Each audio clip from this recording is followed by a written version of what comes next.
Hi, it's Ray from Pro Shaper Workshop in Charlton, Massachusetts, and we're going to do some reverse curve stuff tonight. And we've got a piece of 060 aluminum. This is real stiff stuff. This is stuff I've been using in the Jaguar hood build. It's Chinese sourced. It's just really, really stiff. I'll show you here. I'll try to bend this.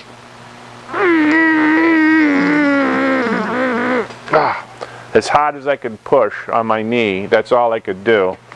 So the stuff is really stiff. Usually with two thumbs you can push a corner over, and this just doesn't push over. So to do this reverse curve video, we're going to do a anneal on this panel. We might just do the center of the panel.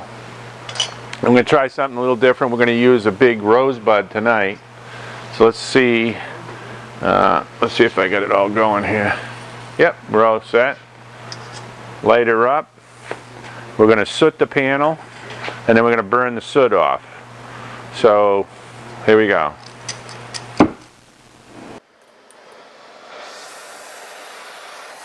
Bring that down.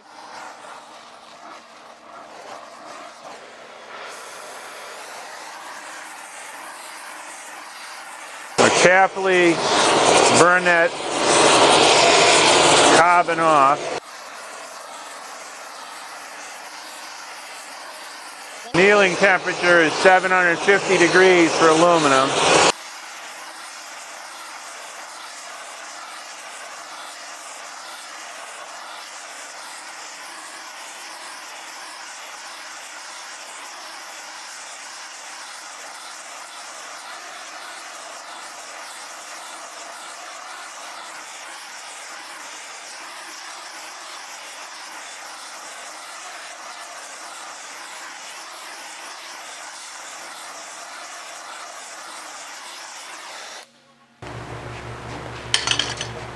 So there we go. Now I'm going to get a pair of pliers. I'm going to throw it in the sink, cool that off, and you should see a considerable difference. Alright, we're going to cool this off. Now we can let this air cool. It would probably take about 10-15 minutes for that to air cool. It won't be any softer if we water cool it or air cool it. As long as we reach that 750 threshold that allows the annealing, we'll be good. We'll find out in a minute whether we've got it. That rosebud does a really good job of annealing. Yeah, I think I'm going to do all my annealing with the rosebud except for a small piece from now on. I don't do a lot of annealing, but in this case here, it's almost necessary. Paper towel. It's all nice and cool now. I'll just do a little bending test here so you can see.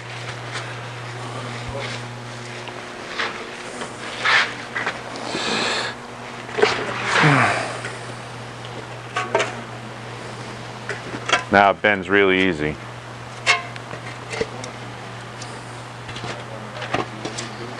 This end, I don't think it got to annealing temperature up here, so that's still pretty stiff. So I think it was annealed to about this level right here. This would still be original. So what are we going to do with this now? Well, we're going to put a reverse curve. The reverse curve, it's going this way, and then we're going to bring this up like this. Now, there's two ways to make a reverse curve. Actually, three. One approach is stretching the edge, and you stretch the edge enough that the edge will start to come up like this. And you can do that in the English wheel, and you have to do it upside down, and you have to pull up on it, and slowly but sure that'll come up like that. Now you can also do it in a power hammer using a linear stretch die, and that die will stretch mostly on the edge less and less as it comes in board. And an ideal situation is you come in right to the center, so it's a V formation like this. This is if you're stretching it.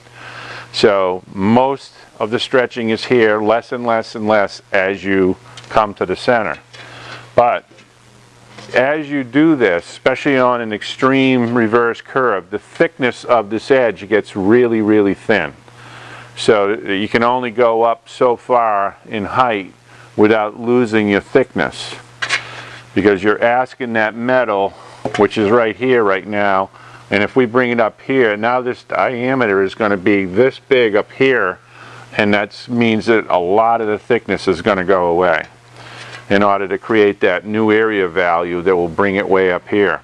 So if you take a different approach, you can shrink the center, and to do the shrinking of the center, you have to gather it, you have to trap it. So if you shrink in a stump, just a regular panel, and you're trying to make a compound curve in the center of the panel, the stump is sort of like a hammer form trapping device. It traps the edge of the panel, and what happens then is when you're doing a shrink, this V formation like this will actually come together like that. So the metal thickens up on the edge. That's if you're shrinking the edge in a stump. The stump is like a hammer form that's enabling you to do the trap. Well, in order to do a shrink in the center, you have to have a form that will allow you to trap the center of the panel. Centering of the panel, now what you're doing is you've got two opposing V's like this. You can see that. And you're going to be putting the panel in this trapping device, which is going to allow you to move like that. So the metal moves towards like this. It's two triangles opposed like that, and it's going like this, and that will thicken the metal in the center. And the only way you can do that is with a trapping device. There are a couple other ways of doing it. The Eckold has a machine, the Eckold specialty die for shrinking in the center of the panel. You can do that, but that's a very expensive proposition. I haven't tried it yet, but there's a device called a hot dog die that you can use on the Pullmax or any type of reciprocating hammer. I haven't tried that yet. I'll try that eventually. But here's a solution that I came up with. It's a low dollar solution. Let's check that out. Alright, I was able to get this elbows. I think they're commercial elbows. I got them all for scrap. They were on some commercial job or something. I don't know if they're used for water pipes or sewer pipes or whatever. And I was able to get a bunch of different sizes. And these are excellent for trapping that reverse curve. So this is one I got a couple years ago. And I put this in my post dolly. I have these 1-inch post dolly holders. And that's great for small ones. So then I had an opportunity to buy these other ones. And I got 4 different sizes here. This one, and this one has a nice neck welded on it. And I probably should have used that one, but instead we made a little holder for this one, and now we have this in a nice little holder. So now we'll show you how that works. We're going to slide this on like that, and we can trap it like this. But say you were making a 30s race car hood that had a very high cowl reverse, and that's where you're going to see the most extreme reverse curves on those 30s race cars, maybe even the 20s race cars. And what I'm going to have to do on this is weld another piece of pipe going this way and another piece of pipe going that way, so I could put larger pieces on it. That other one already had one on there. I should have used that, like I said, but I have some of this pipe, so I'm just going to weld it on. We'll clean up the welds. So now the trick is trapping it. That traps it, but we also have to clamp it. In this design we did, we can clamp it right here, and now it is locked on there.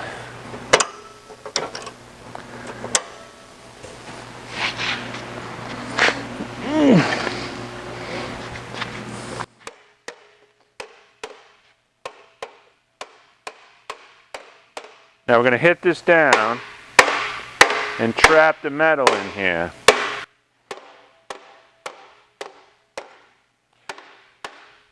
And it's working pretty easy because we annealed it.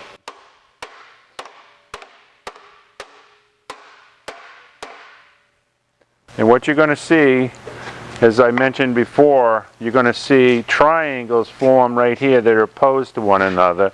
This would be the tail, and that would be the open part of it here, like on the edge of a panel.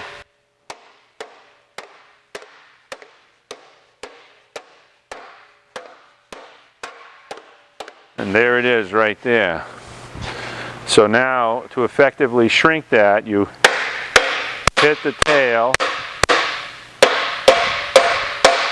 That's essentially the collision of the two pieces of metal. Well, it's one piece of metal, but two parts of the same piece of metal pushing into each other.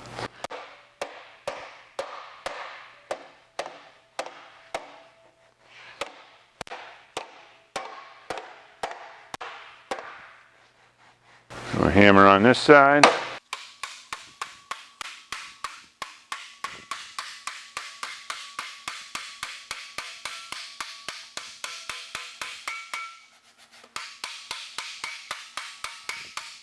That's the thickening process right there.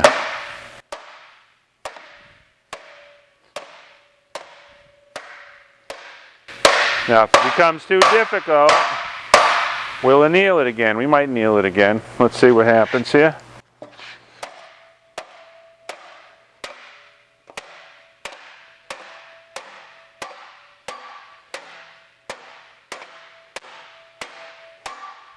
And the key to this, the success of this, is keeping it trapped. If you let this come up like this, it's not trapped. All you do is just bend the metal. The fact that it's trapped like that, that is the secret. That's the magic. And if you see these ridges, you know that you are shrinking. And the danger here is letting these ridges tip over on themselves. You don't want them to tip over.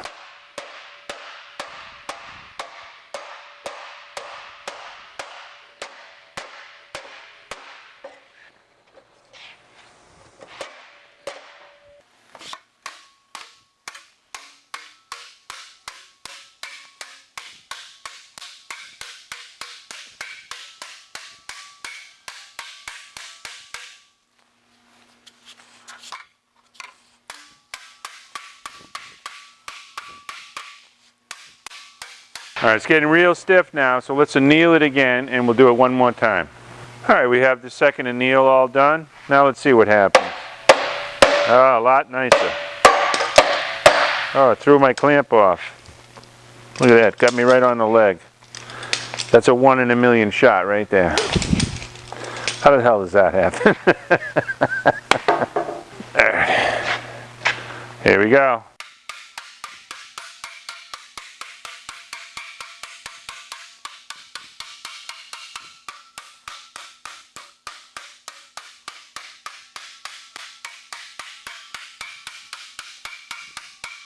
This is a cumulative. A little bit, a little bit, a little bit adds up.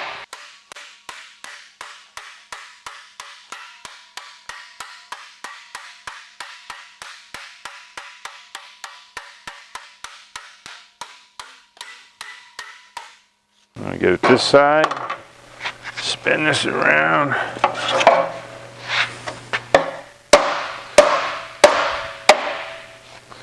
I'll let that slip down. It's not slipping.